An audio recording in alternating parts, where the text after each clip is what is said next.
الحمد لله وكفى والصلاة والسلام على أفضل الرسل وخاتم الأنبياء وعلى آله الأتقياء وأصحابه الأصفياء. أما بعد فأعوذ بالله من الشيطان الرجيم. بسم الله الرحمن الرحيم. ولا تحسبن الذين قتلوا في سبيل الله أمواتا بل أحياء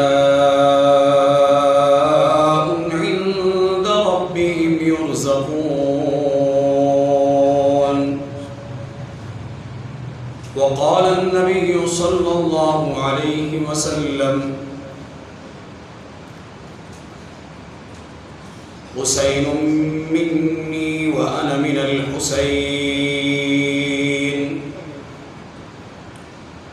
آمنت بالله صدق الله العظيم وبلغنا رسوله النبي الكريم ونحن على ذلك لمن الشاهدين والشاكرين والحمد لله رب العالمين.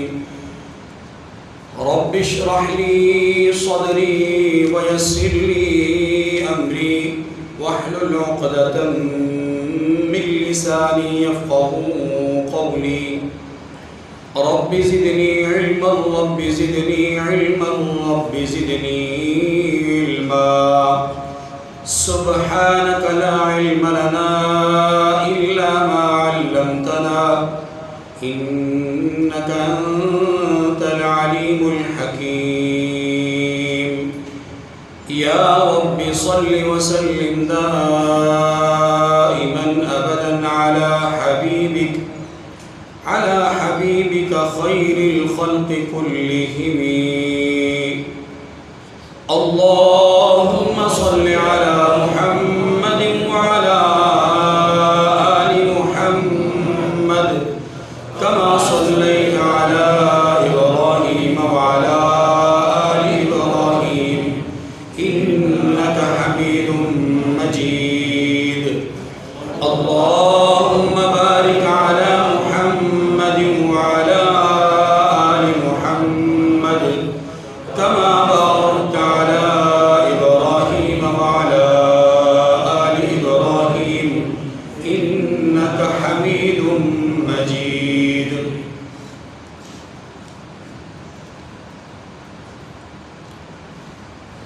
ملے گی جنت پیے گا کوثر، اسی کو محشر میں چین ہوگا.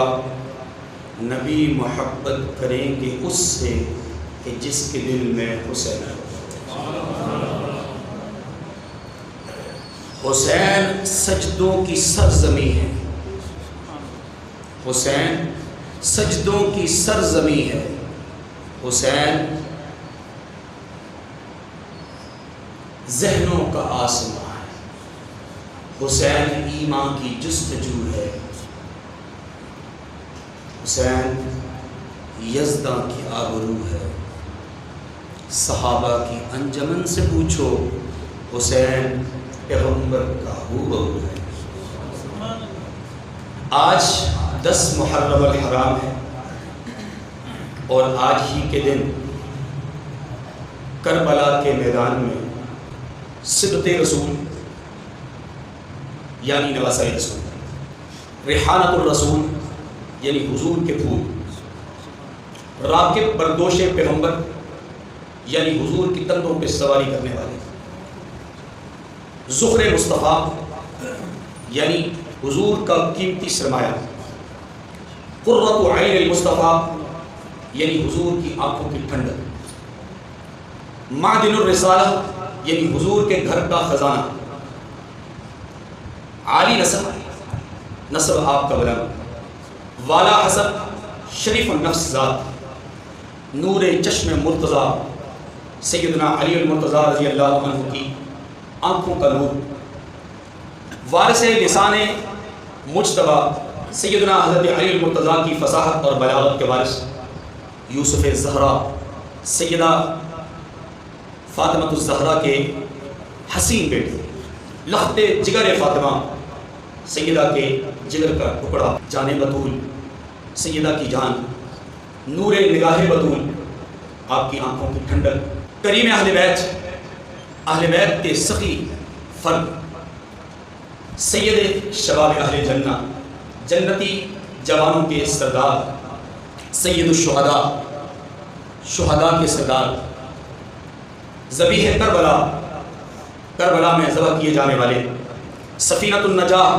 نجات کی کشتی، حافظ دین کے حفاظت کرنے والے، ناصر الدین، دین کی مدد کرنے والے، سید الاوفیاء، وفا کرنے والوں کے سردار، سید الاتقیاء، پرہیزگاروں کے سردار، امام الہدا، ہدایت کے رہنما، شہنشاہ وفا کے بادشاہ، پیکر صبر و رضا، صبر اور رب کی رضا کے مجسم شخصیت، وارث چادر تطہیر، صاحب جود و سخاوت والے، مظہر العجائب، آپ کی ذات مقدسہ بہت سارے عجائب کا مظہر، منبع فیض و کرم، آپ فیوزات اور احسانات کا منبع اور مرکز ہیں، اہل صفا، جن کے دلوں میں پاکیزگی ہے، ان کے لیے آپ ایک کعبہ اور قبلہ کی حیثیت رکھتے ہیں، کریم ابن کریم، والد بھی بلند درجہ، بیٹا بھی اعلیٰ درجے کے مالک، حافظ قرآن، قرآن کی حفاظت کرنے والے اور قرآن کے محافظ، راہ حق کے رہبر اور عامل قرآن، قرآن پر عمل کرنے والے، کوہ استقلال، عزم اور ہمت کے پہاڑ، سرتاج عارفاں، تصوف کے سرتاج، سلطان دشت نینوا بستی کے صحراؤں کے بادشاہ، جانے پہ در، والد کی جان، نور نظر، آنکھوں کی ٹھنڈک، ابن رسول اللہ نے جن کو بیٹا کہا، حضرت حسن کے چھوٹے بھائی، سیدنا زین العابدین کے والد، سیدہ زینب کے بھائی، اور حضرت پاک صلی اللہ علیہ وسلم کے چھوٹے نواسے، حضرت سیدنا حسین ابن علی رضی اللہ تعالی عنہ کا یوم شہادت ہے۔ سیدنا حضرت حسین رضی اللہ تعالی عنہ کے حوالے سے عام طور پر جو تفصیلات بیان کی جاتی ہیں وہ آپ کی بچپن کے چند واقعات، فضائل، مناقب، اور پھر آپ رضی اللہ تعالی عنہ کی شہادت کے کچھ دن پہلے کے مراحل اور معاملات اور تفصیلات۔ حضرت حسین رضی اللہ عنہ کی ولادت سن 4 ہجری میں ہوئی اور آپ کی شہادت سن 61 ہجری میں ہوئی۔ اس تناسب سے تقریباً 57 یا 58 برس آپ کی عمر بنتی ہے۔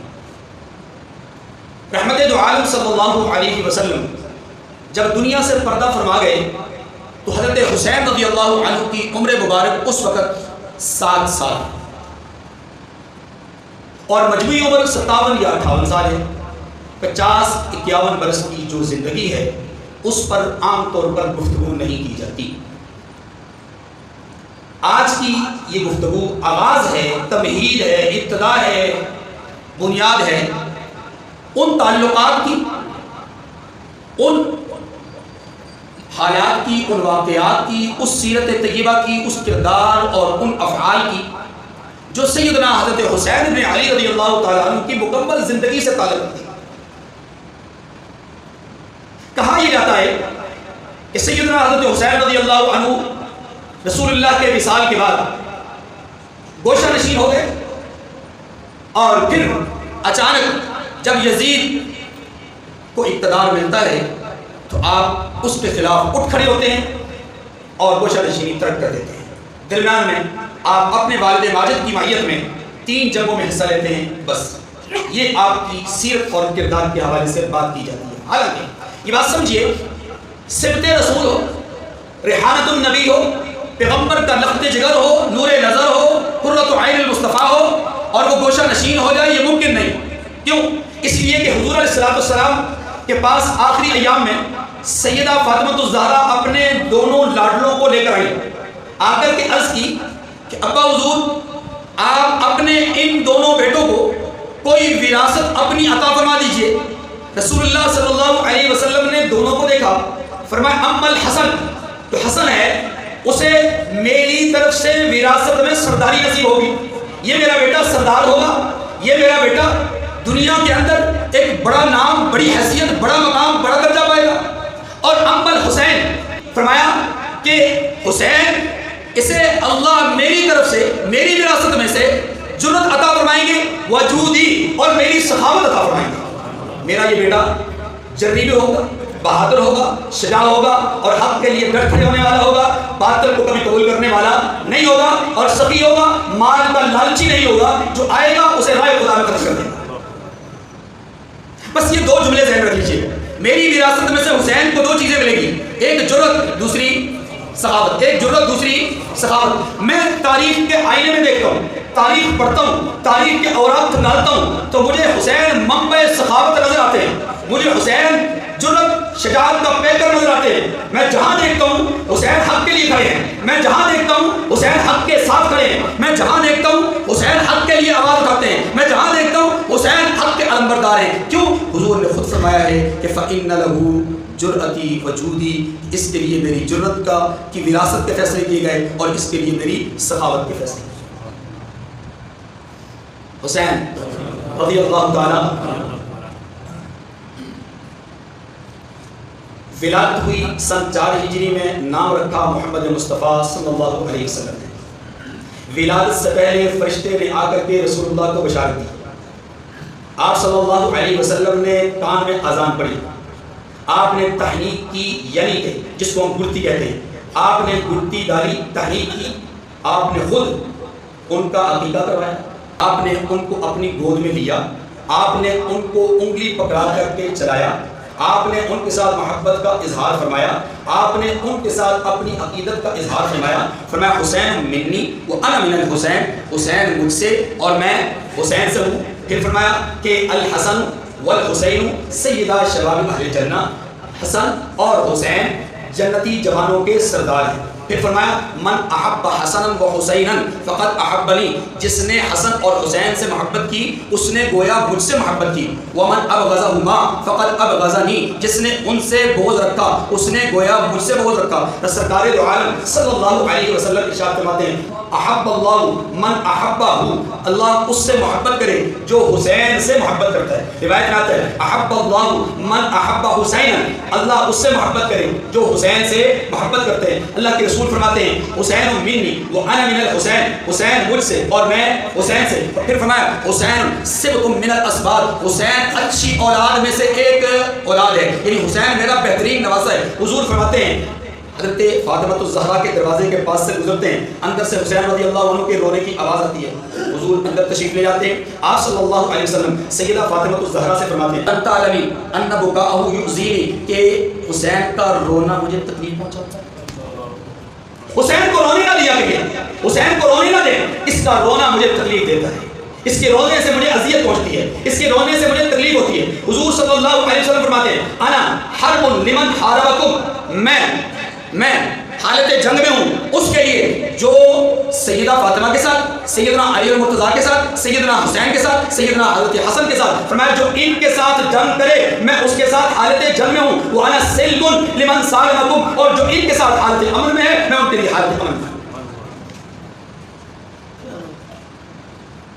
تو حسین رضی اللہ تعالی عنہ کے یہ سارے فضائل، یہ سارے مناقب احادیث میں موجود ہیں، اور ہم ان سب فضائل کے معترف ہیں۔ لیکن وصال رسول کرم حضرت کی عمر 7 سال ہے، یہ 7 سالوں کا دورانیہ ہے۔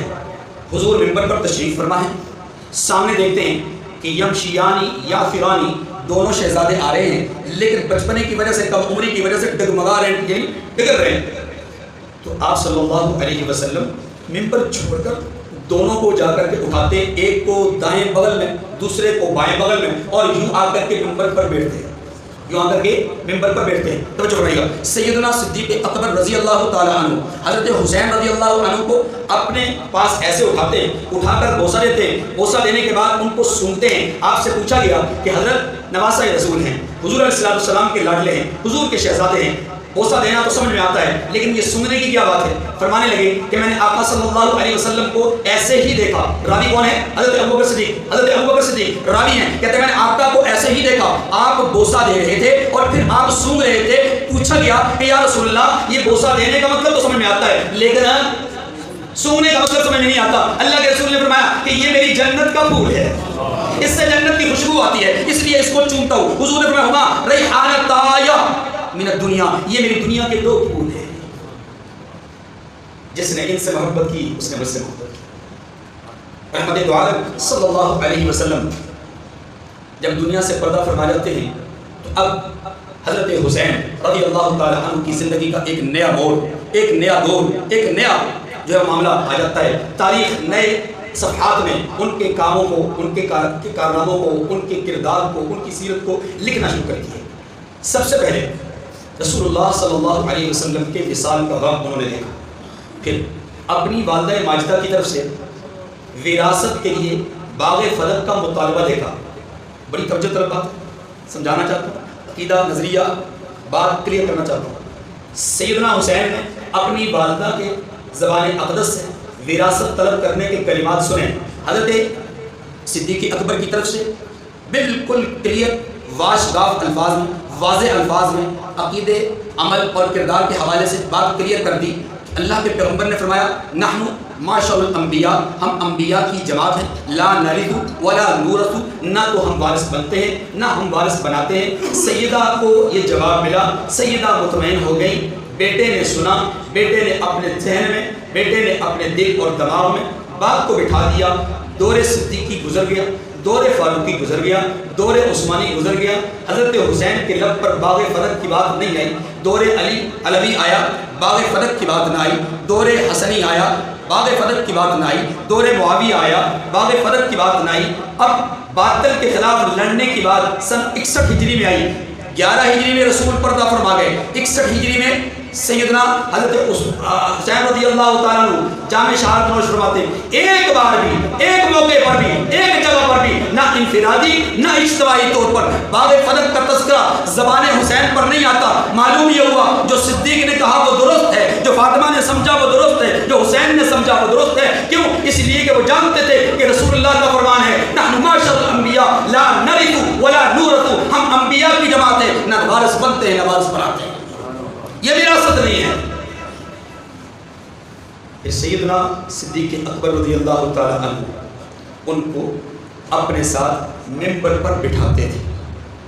ایک بار عصر کا وقت تھا، سیدنا صدیق اکبر رضی اللہ عنہ عصر کے بعد ایسے گزر رہے تھے اور یہ شہزادے باہر حضرت علی کے گھر کے باہر تھے. حضرت ابوبکر صدیق نے سیدنا حسن کو یوں دائیں بغل میں لیا، سیدنا حسین کو یوں بائیں بغل میں لیا اور پھر ان کو بوسہ دیا، پھر ان کو سونگا اور پھر سیدنا علی المرتضیٰ رضی اللہ عنہ سے فرمانے لگے علی یہ دونوں آپ پر نہیں گئے، یہ رسول اللہ پر گئے. صدیق اکبر رضی اللہ تعالی عنہ محبت کرتے ہیں، عقیدت کرتے ہیں. اس کے بعد دوسرا دور شروع ہوتا ہے سیدنا فاروق اعظم رضی اللہ تعالی عنہ. چونکہ حضرت صدیق اکبر کے دور میں یہ ننھے معصوم تھے، 2 سال کا دور ہے، دورانیہ ہے، اور ان 2 سالوں میں بہت زیادہ واقعات رونما نہیں ہوئے کیونکہ حضرت علی المرتضیٰ رضی اللہ عنہ ان کو عمومی طور پر گھر میں ہی چھوڑتے تھے. کبھی کبھی اپنے ساتھ مسجد نبوی میں لاتے اور جب مسجد نبوی میں ان کو لایا جاتا تو سیدنا صدیق اکبر ان کو بوسہ بھی دیتے تھے اور ان کو سونگا بھی کرتے تھے. فاروق اعظم رضی اللہ تعالیٰ عنہ کی ابتدائی خلافت کے زمانے میں ابھی یہ بالکل بچپنے کی عمر سے لڑکپن کی طرف جا رہے ہیں. یہاں میں ایک نقطہ سمجھنا چاہتا ہوں. اگر سیدنا حضرت حسن، سیدنا حضرت حسین ان دونوں شہزادوں کی سیرت کو کما حق بیان کرنے کی کوشش کی جائے رب محمد کی قسم سارا تفرقہ ختم. وہ جو نفرتیں بتائی جاتی ہیں، وہ جو عداوتیں بتائی جاتی ہیں، وہ جو دشمنیاں بتائی جاتی ہیں، وہ اس لیے بتائی جاتی ہیں کہ جناب حضرت حسین، حضرت حسن گوشہ نشین تھے، یہ تو گھر سے باہر نکلا ہی نہیں. یہ کیسے ممکن ہے کہ واقعی الصلاۃ وآتوا الزکاۃ وارکعوا مع الراکعین، عام مومنین تو جماعت کے ساتھ نماز پڑھیں، نواسہ رسول گھر میں نماز پڑھیں؟ کیسے ممکن ہے کہ مسلمانوں کے اجتماعی مسائل ہوں اور حسین بن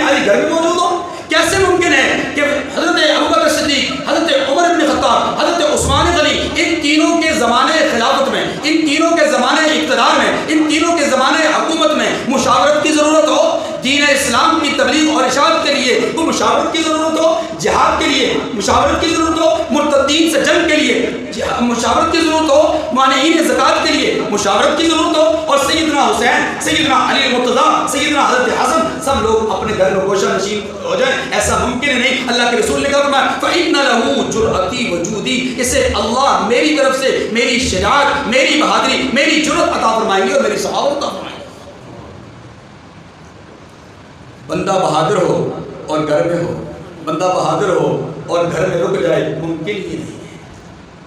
سیدنا فاروق اعظم رضی اللہ تعالی عنہ نے جب رجسٹر تیار کروایا بیت المال سے وظائف کا، تو توجہ کیجیے، حکم ارشاد فرمایا سب سے پہلے بنو ہاشم کے ان سرداروں کا نام لکھنا ہے۔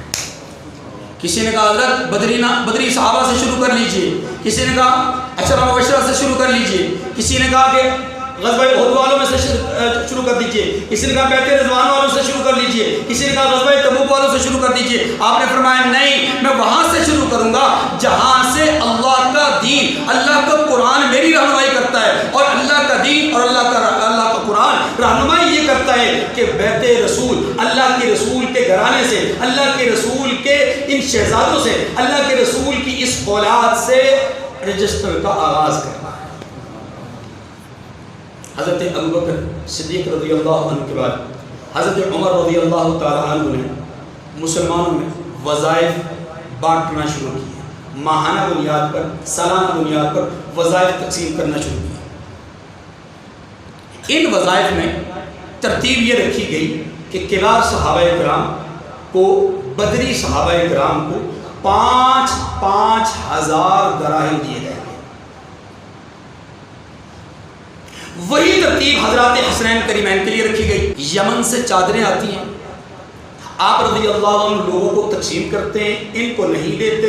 پریشان نہ ہونا، اللہ کے رسول کے شہزادوں، تمہارے لیے میں نے اسپیشل بنوانے کا آرڈر دے دیا ہے، اسپیشل لباس کا آرڈر دے دیا ہے، کیونکہ یہ تمہارے قابل نہیں ہے۔ حضرت حسین خود فرماتے ہیں کہ ہمیشہ سلام میں پہل کیا کرتے تھے۔ ایک روز میں نے سوچا کہ آج میں پہل کروں گا، دیوار کی اوٹ میں کھڑا ہو گیا، سیدنا حضرت عمر رضی اللہ عنہ آئے، انہوں نے مجھے دیکھا نہیں، میں نے محسوس کر لیا کہ وہ آ رہے ہیں۔ جب وہ قریب پہنچنے لگے تو میں ابھی لب سے السلام علیکم کہنے ہی لگا تھا کہ پہلے ہی میرے کانوں میں آواز آ گئی، السلام علیکم یا ابن رسول اللہ، اے اللہ کے رسول کے بیٹے تم پر سلامتی ہو۔ میں نے عرض کی کہ امیر المومنین آپ نے مجھے دیکھا نہیں، پھر بھی آپ نے مجھے سلام کہہ دیا، وجہ کیا ہے؟ آپ نے کیسے محسوس کیا کہ میں یہاں موجود ہوں؟ شہزادے آپ بولو یا نہ بولو، آپ کا وجود اطہر رسول اللہ کی خوشبو سے معطر اور معمبر ہے، آپ کے وجود سے محمد رسول اللہ کی خوشبو آتی ہے۔ فاروق اعظم ہیں رضی اللہ تعالی عنہ، مسجد نبوی میں تشریف فرمائیں اور ایک میٹنگ چل رہی ہے۔ اسی میٹنگ کے دوران کیا دیکھتے ہیں کہ وہاں سے سیدنا حضرت حسین رضی اللہ عنہ آ رہے ہیں، اور آپ تیزی سے دوڑتے ہوئے تشریف لا رہے ہیں۔ آپ بے قرار ہو کر کے، فاروق اعظم بے قرار ہو کر کے اٹھتے ہیں اور دوڑ کر کے جا کر ان کو تھام لیتے ہیں، کیونکہ وہ گرنے لگتے ہیں۔ حضرت پاک صلی اللہ علیہ وسلم کے اس شہزادے کے حوالے سے فاروق اعظم نے یہ تاریخی جملہ کہا، حسین اگر آپ کو کچھ ہو جاتا، حسین اگر آپ کو کوئی چوٹ لگ جاتی، حسین اگر آپ کو کوئی تکلیف پہنچ جاتی، عمر کا دل پھٹ جاتا۔ منبر رسول پر ہے حضرت فاروق اعظم، حضرت حسین آتے ہیں، میرے نانا کے منبر سے اتر جاؤ، فوراً اتر گئے اور جا کر ان کو اٹھایا اور ان کو اٹھا کر کے اپنے ساتھ لے جاتے۔ رسول اللہ صلی اللہ علیہ وسلم کے یہ شہزادے باہر کھیل رہے تھے، اور کھیل کے دوران بچوں کے ساتھ کھیل رہے تھے۔ اس دوران بچوں کی آپس میں کچھ تلفی ہو گئی، بچوں کی آپس میں کچھ اونچ نیچ بات میں اتار چڑھاؤ ہو گیا۔ فاروق اعظم رضی اللہ تعالیٰ عنہ جلدی سے آگے بڑھے اور آپ نے ان بچوں کو تنبیہ فرمائی، اور تنبیہ فرمانے کے بعد پھر ایک قیمتی جملہ ارشاد فرمایا، فرمایا پیارے بچوں سنو، کہ رسول اللہ کے شہزادے ہیں اور ان کی تعظیم، ان کا احترام، ان کا اکرام سب پر واجب ہے۔ یہ محبت کرنے والے کرتے ہیں، دشمن نہیں کرتے، دشمن ایسا نہیں کرتا۔ فاروق اعظم رضی اللہ تعالیٰ عنہ مسجد نبوی میں ہیں اور مال غنیمت میں خوشبو آئی اور آپ رضی اللہ تعالیٰ عنہ نے حضرات حسنین کریمین کو بلایا اور ان کو کہا کہ میرے قریب آ جائیے۔ ان کے بدن پر، ان کے لباس پر خوشبو لگائی اور خوشبو لگا کر پہلے ان کو خوشبو دی اور پھر باقی لوگوں میں خوشبو تقسیم کی۔ کسی پوچھنے والے نے کہا کہ حضرت پہلے ان کو کیوں؟ کہا یہی تو ہیں اصل خوشبو کے حقدار۔ ایران فتح ہوا، یزدگرد سوم کی حکومت ٹوٹی اور وہاں سے بہت سارا مال غنیمت آیا۔ اس مال غنیمت میں جہاں مال تھا، جہاں سونا تھا، جہاں چاندی تھی، جہاں بہت ساری اور چیزیں تھیں، وہیں پر کچھ ایسی عورتیں بھی تھیں جن کو بطور لونڈی لایا گیا۔ ان میں سے 2 بہنیں بھی تھیں، ایک کا نام شہر بانو، ایک کا نام گیہان بانو ہے۔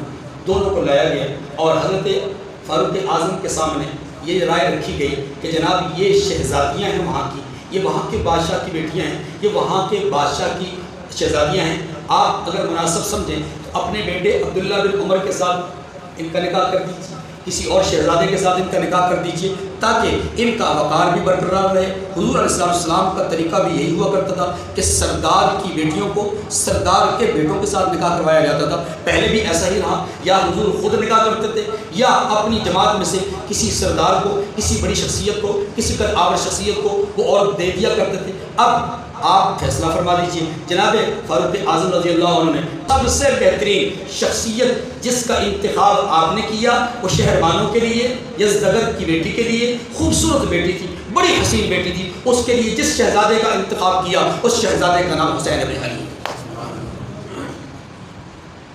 اور دوسری بیٹی کے لیے سیدنا صدیق اکبر کے بیٹے محمد بن ابو بکر کا انتخاب کیا۔ یوں محمد بن ابو بکر اور حسین بن علی یہ دونوں ہم زلف ہیں۔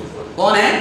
ہم زلف ہیں۔ اور کربل کے میدان میں جو زین العابدین، امام زین العابدین زندہ بچ گئے، اس زین العابدین کی والدہ کا نام شہر بانو ہے، اور یہ شہر بانو رسول اللہ صلی اللہ علیہ وسلم کے اس خلیفہ جناب عمر بن خطاب رضی اللہ تعالیٰ عنہ نے حضرت حسین کے نکاح میں دی، مسلمان ہوئی، نکاح میں دی اور نکاح خود پڑھایا اور گواہ آپ نے دوسرے صحابہ کو پڑھایا۔ وفود آتے، ان وفود کے سامنے اپنے ان دونوں شہزادوں کا ذکر یوں کرتے تھے کہ یہ ہمارے رسول کی اولاد ہیں اور ہمارے سردار ہیں۔